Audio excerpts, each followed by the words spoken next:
Welcome to Roy English Learning Academy. আজি মই আগন্তুক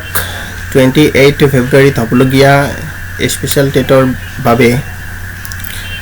ইংলিছ গ্ৰামাৰৰ ওপৰত আনটি নতুন ভিডিঅ' লৈ আহিছোঁ। মই আজি এই সেশনটোত বা আজিৰ ভিডিঅ'টোত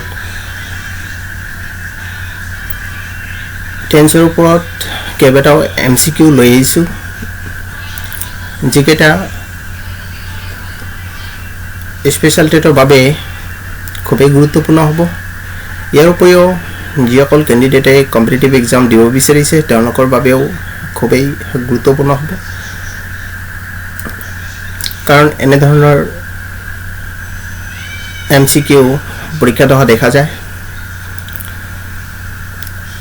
যোৱা 2019ত যেটো এলপি আৰু এমইৰ ইংৰাজী গ্ৰামাৰৰ ওপৰত কোৱেশ্চন আহিছিল, ঠিক এনেকুৱা ধৰণে আহিছিল।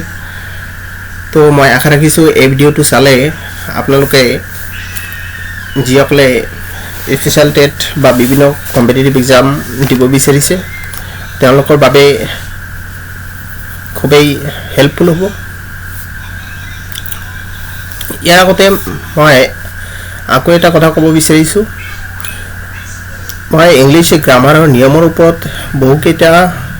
ভিডিঅ' বনাইছোঁ, য'ত টেন্সৰ মানে বিতংভাৱে নিয়মখিনি দিয়া আছে। তাৰ বাবে আপোনালোকে ইউটিউবত গৈ ৰয় ইংলিছ লাৰ্ণিং একাডেমি চাৰ্চ কৰক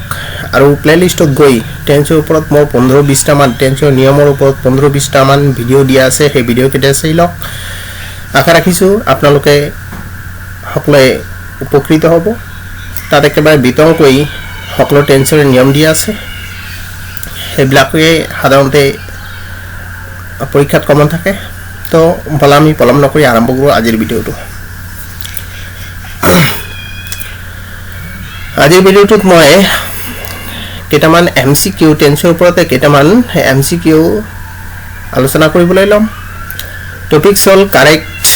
ফৰ্ম অফ ভাৰ্বছ টেন্স। এই টপিকছৰ ওপৰত মই আজি কেইবাটাও এমচিকিউ আলোচনা কৰিম। তো কুৱেশ্যনবোৰ এনেকুৱা দিয়া থাকে যে চুজ দ্য কাৰেক্ট অপশ্যনছ। ইয়াতে কেইবাটাও কি আছে অপশ্যন দিয়া আছে, টেন্সৰ ওপৰত কেইবাটাও অপশ্যন দিয়া থাকিব। তো কোনটো কাৰেক্ট অপশ্যন হ'ব সেইটো কি বিচাৰি উলিয়াই মানে আপোনালোকে আমাৰ শ্বীটখন কি কৰিব লাগিব, ফিল আপ কৰিব লাগিব। তো এইবিলাক নিয়ম এইবিলাক কৰিবলৈ হ'লে এমচিকিউৰ ভিতৰতে 4টা এমচিকিউ দিয়া আছে, তাৰ ভিতৰত কোনটো কাৰেক্ট এইবিলাক জানিবলৈ হ'লে আপোনালোকে টেন্সৰ নিয়মখিনি জনা খুবেই প্ৰয়োজন। তো তাৰ বাবে মই টেন্সৰ ওপৰত টেন্সৰ নিয়মৰ ওপৰত বহুকেইটা ভিডিঅ' প্ৰস্তুত কৰিছোঁ। সেই ভিডিঅ'কেইটা চাই লওক, বহুত কামত দিব আৰু অতি সহজে টেন্সৰ যিকোনো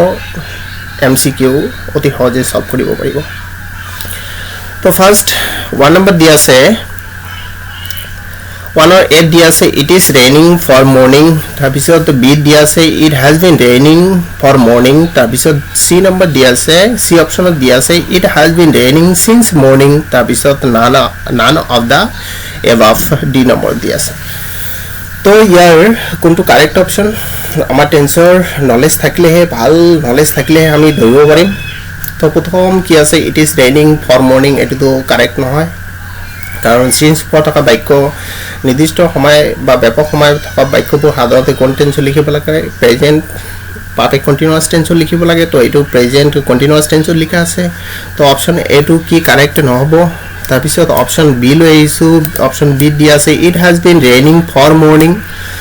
তো ইয়াত কি দিয়া আছে যে ৰাতিপুৱাৰে পৰা বৰষুণ দি আছে। তো মৰ্নিং সময়টো কি বুজিছে, এটা নিৰ্দিষ্ট সময় বুজিছে, তাৰ আগত কি ফৰ ব্যৱহাৰ নহ'ব। সাধাৰণতে প্ৰেজেণ্ট পাৰফেক্ট কণ্টিনিউৱাছ টেন্সত সিন্স বা ফৰ ব্যৱহাৰ কৰা হয়। তাৰপিছত চি নম্বৰ অপশ্যনলৈ আহিছোঁ, চি নম্বৰ অপশ্যন দিয়া আছে it has been raining since morning. তাৰপিছত কি দিয়া আছে নান অফ দ্য এভভ। তো এইটো কি হ'ব অপশ্যন চিটো কি হ'ব কাৰেক্ট হ'ব, কাৰণ কি আছে এইটো প্ৰেজেণ্ট পাৰফেক্ট কণ্টিনিউৱাছ টেন্সত আছে আৰু সিন্সৰ ব্যৱহাৰ ক'ত কৰা হয়, য'ত কি থাকে নিৰ্দিষ্ট সময় দিয়া থাকে। যে ৰাতিপুৱাৰে পৰা বৰষুণ দি আছে, ইয়াত নিৰ্দিষ্ট সময় দিয়া আছে, মৰ্নিং দিয়া আছে, সেইকাৰণে ইয়াৰ আগত কি বহিব সিন্স বহিব। তো ইয়াত অপশ্যন কাৰেক্ট হ'ব চি। তাৰপিছত 2 নম্বৰ লৈ আহিছো 2 নম্বৰৰ এ দি আছে it is time I will go to bed তাৰপিছত it is time I went to bed তাৰপিছত c নম্বৰ দি আছে it is time I would go to bed তাৰপিছত d নম্বৰ দি আছে it is time I would have gone to bed তো এটা নিয়মে দিয়া আছে যে it is time থকা বাক্য বোৰ সাধাৰণতে কন্টেন্সত লিখিব লাগে it is time ফ্ৰেজ থকা বাক্যবোৰ সাধাৰণতে ফাৰ্স্ট ইনডিফিনিট টেন্সত লিখিব লাগে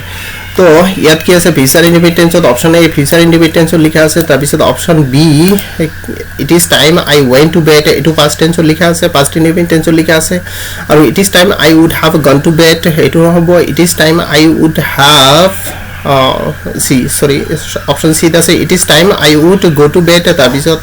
option D দি আছে it is time I would have gone to bed তো ইয়াত কি আছে it is time থকা বাক্যবোৰ অলপ আগতে কোৱা হ'ল যে it is time থকা বাক্যবোৰ সাধাৰণতে কন্টেন্সত লিখিব লাগে it is time ফ্ৰেজ থকা বাক্যবোৰ সাধাৰণতে past indefinite tenseত লিখিব লাগে তো ইয়াত কি আছে option B to past indefinite tenseত লিখা আছে তো এটো কি হ'ব কাৰেক্ট অপচন তাৰপিছত 3 নম্বৰ লৈ আহিছো 3 নম্বৰৰ এ দি আছে he is feeling cold now তাৰপিছত he feels cold now তাৰপিছত c নম্বৰ দি আছে he has been feeling cold now তাৰপিছত none of the above ওপৰৰ এটাও নহয় তো কন্টিনিউয়াস টেন্সত এটা নিয়মে আছে যে ফিল শব্দটোৰ লগত কি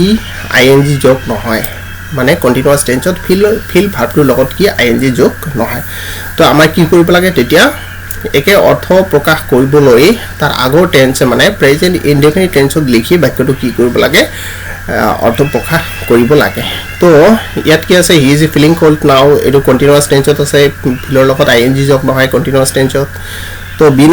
বি নম্বৰ দিয়ে বি অপচনত দিয়া আছে হি ফিলস কোল্ড নাও তো এটো কি কাৰেক্ট অপচন হ'ব হি ফিলস কোল্ড নাও মানে তেওঁ এতিয়া কি ঠাণ্ডা অনুভৱ কৰি আছে আৰু হি has been feeling cold now এটো কন্টিনিউয়াস টেন্সত হৈ গল তো কন্টিনিউয়াস টেন্সত ফিলৰ লগত আইএনজি যোগ নহয় তো কাৰেক্ট অপচন হ'ব আমাৰ অপচন বি তাৰপিছত 4 নম্বৰ লৈ আহিছো 4 নম্বৰ দি আছে 4 এ অপচনত দি আছে he reached the station before the train left we reached the station before the train left তাৰপিছত বি নম্বৰ দি আছে we reached the station before the train had left তাৰপিছত C option দি আছে we had reached the station before the train left তাৰপিছত none of the above তো এটা কি নিয়মে আছে যে দুটা ক্লজ যদি বিফৰ আৰু আফটাৰে সংযোগ কৰা থাকে তেন্তে বিফৰৰ আগৰ ক্লজটো লিখিব লাগে past perfect tenseত আৰু পিছৰ ক্লজটো লিখিব লাগে past indefinite tenseত তো ইয়াত কি আছে প্ৰথম অপচনটো দিয়া আছে বিফৰৰ আগৰটো past indefinite tenseত দিয়া আছে পিছৰটো past indefinite tenseত দিয়া আছে তাৰ পিছত অপচন বি আগৰটো past indefinite tenseত দিয়া আছে আৰু পিছৰটো past perfect tenseত দিয়া আছে কিন্তু অপচন সি কি দিয়া আছে অপচন সি দিয়া আছে বিফৰৰ আগৰটো past perfect tenseত আৰু বিফৰৰ পিছৰটো past indefinite tenseত তো এটো কি হ'ব অপচন সি টো কাৰেক্ট কি হ'ব অপচন হ'ব কাৰণ বিফৰ আফটাৰ দি দুটা ক্লজ সংযোগ কৰা থাকিলে বিফৰৰ আগৰটো লিখিব লাগে past perfect tenseত আৰু পিছৰটো লিখিব লাগে past indefinite tenseত তো number 5 লৈ গৈছো number 5 দিয়া আছে I have known him for the last 10 years in A option তাৰপিছত B option দিয়া আছে I have been knowing him for the last 10 years তাৰপিছত C option দিয়া আছে I have known him since the last 10 years তাৰপিছত D option দিয়া আছে I have been known him for the last 10 years তো আমাৰ কোনটো কাৰেক্ট অপচন হ'ব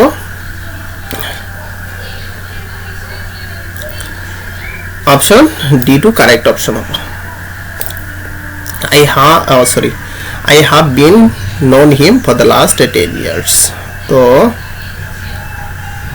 यहाँ तो कौन तो option correct होगा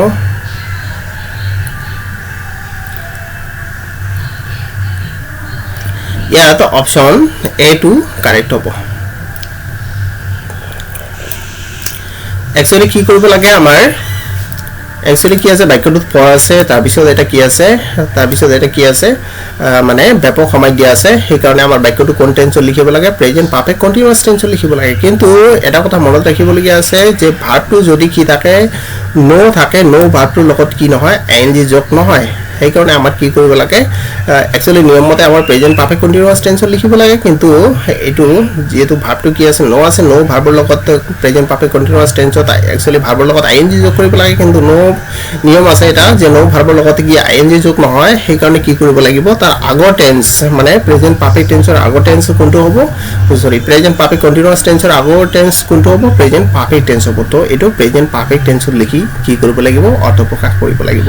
তো কি হ'ব I have known him for the last 10 years এটো হ'ব কারেক্ট অপশন তাৰপিছত 6 নম্বৰলৈ আইছো 6 নম্বৰ দিয়া আছে when he came in I wrote a letter তাৰপিছত B অপশন দিয়া আছে when he came in I was writing a letter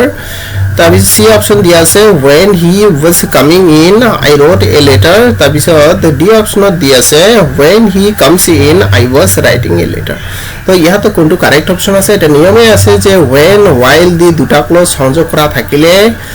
এটা past indefinite টেন্সত লিখিব লাগে আনটো past continuous টেন্সত লিখিব লাগে তো ইয়াত কি আছে ইয়াত দুটাই past indefinite টেন্সত আছে এটো নহব তাৰপিছত কি আছে এটো past indefinite টেন্সত আছে আৰু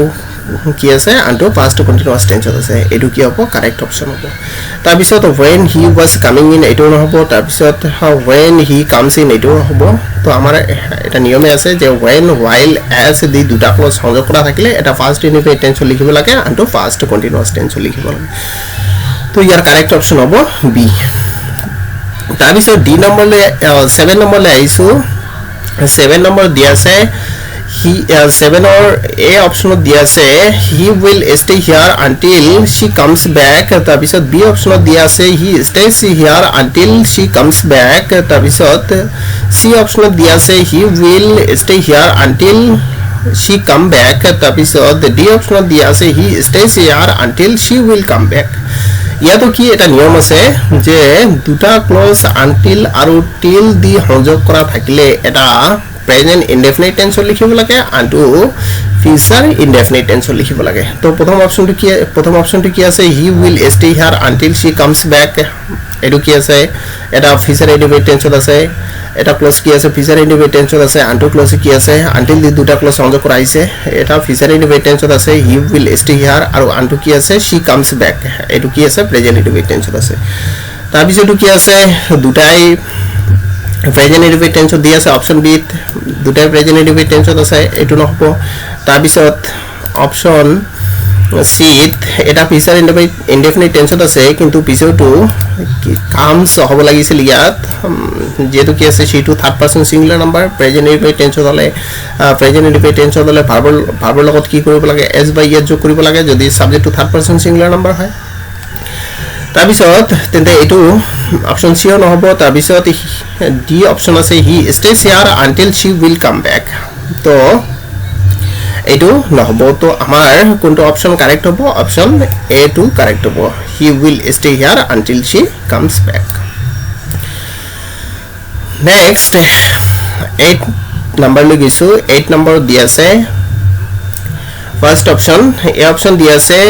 if he invited me I would have attended the party if he option b dia say if he invited me I would have attended the party তাৰপিছত option c দিয়া আছে if he invited me I would attend the party তাৰপিছত f number d number দিয়া আছে if he had invited me I would have attended the party তো ইয়াতো এটা নিয়ম আছে যে দুটা ক্লোজ থকা চৰ্তযুক্ত বাক্যৰ এটা যদি কি হয় দুটা ক্লোজ থকা চৰ্তযুক্ত বাক্যৰ এটা বাক্য যদি কি থাকে shall have will have বা would have তাৰপিছত could have may have might have থাকে তেন্তে আনটো ক্লোজ কন্টেন্স লিখিব লাগে first perfect tense লিখিব লাগে তো ইয়াত কোনটো অপশন কারেক্ট হ'ব if he had invited me I would have attended the party ইয়াত কি আছে এটো past perfect tense লিখা আছে তাৰ পিছৰ ক্লোজ টু কি আছে would have আছে আৰু would have থাকিলে কি হ'ব ভাৰ্ব past participle form হ'ব তো ইয়াত ডি অপশনটো কাৰেক্ট তাৰ পিছত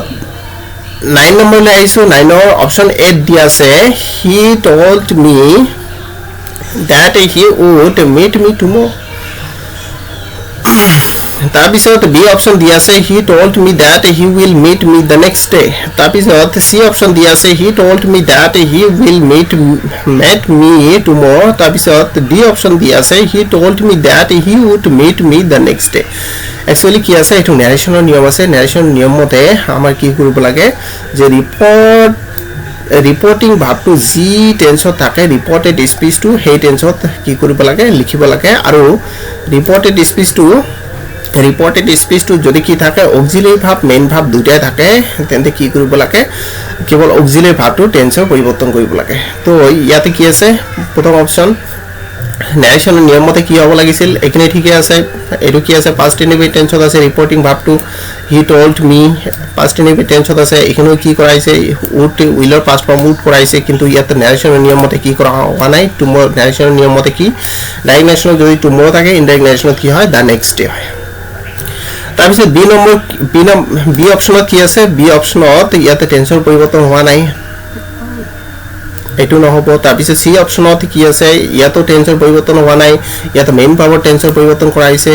অক্সিলাৰি ভাৰ্ব মেইন ভাৰ্ব একেলগে থাকিলে অক্সিলাৰি ভাৰ্বৰ টেন্সৰ পৰিৱৰ্তন হয় মেইন ভাৰ্বৰ কোনো টেন্সৰ পৰিৱৰ্তন নহয় তাৰপিছত অপশ্যন ডি দিয়া আছে he told me that he would meet me the next day এটো হ'ব কাৰেক্ট অপশ্যন ইয়াতে অপশ্যন ডি টো হ'ব কাৰেক্ট অপশ্যন কেতিয়াবা টেন্স কাৰেকশ্যনত ন্যাৰেশনৰ নিয়ম আৰু ভয়েস চেঞ্জৰ নিয়মো দিয়া থাকে তাৰপিছত আজিৰ ভিডিও লাষ্ট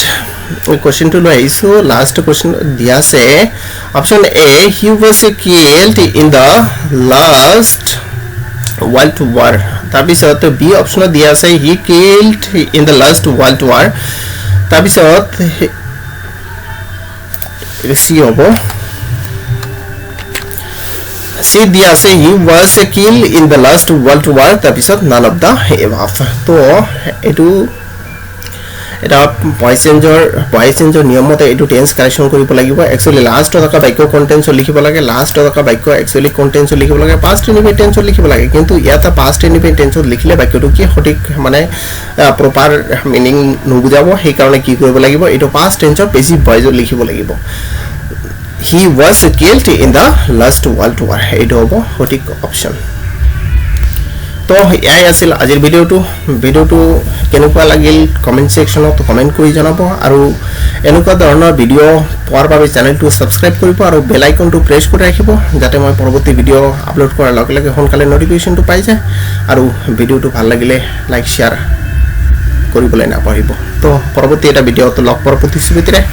আজিৰ ভিডিওটো ইয়াতে সমাপ্ত কৰিছো ধন্যবাদ